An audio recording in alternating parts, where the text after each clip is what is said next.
Should people recently released from prison who are out on parole or people on bail be allowed to stay in a state house?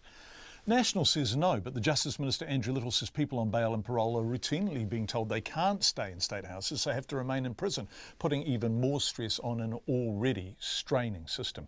The Housing Minister, Phil Twyford, says there is no set policy at his ministry to turn these people away. However, he will have a look at what's happening.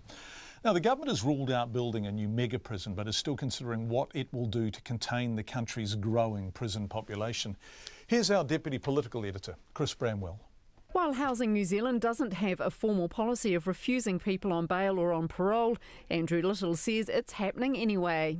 I am having this raised routinely with me by lawyers at the coalface, defence lawyers and Crown prosecutors, telling me that applications for bail to a Housing New Zealand address are being routinely denied by Housing New Zealand. The policy is Housing New Zealand has to give approval, and people on the coalface are telling me that approval is routinely withheld. But National's housing spokesperson Judith Collins is not keen on people going to stay in state houses either on parole or bail. If you go and bail a violent offender back to the same home where he has been violent, you're actually putting a lot of people at risk. Judith Collins says the policy change could mean violent offenders get preference on the social housing list over families who need a home.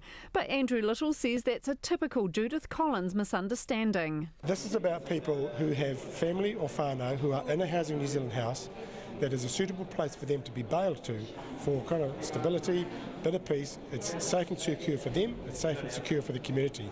This is not about alleged offenders leaping some sort of mythological Judith Collins queue.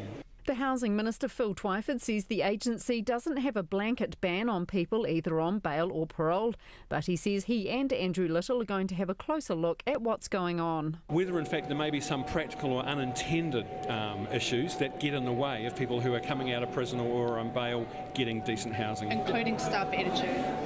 Well, I have no reason to think that's a problem, but yeah, we're going to look at the whole thing and see what we can do. Meanwhile, a suite of changes for the criminal justice system should be unveiled within a month or two of a big summit at the end of August.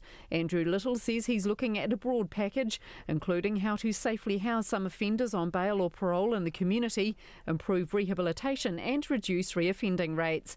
Atu I te whare pāri mata mō te hōtaka o te ahi pōnei, ko Chris Bramwell ahau.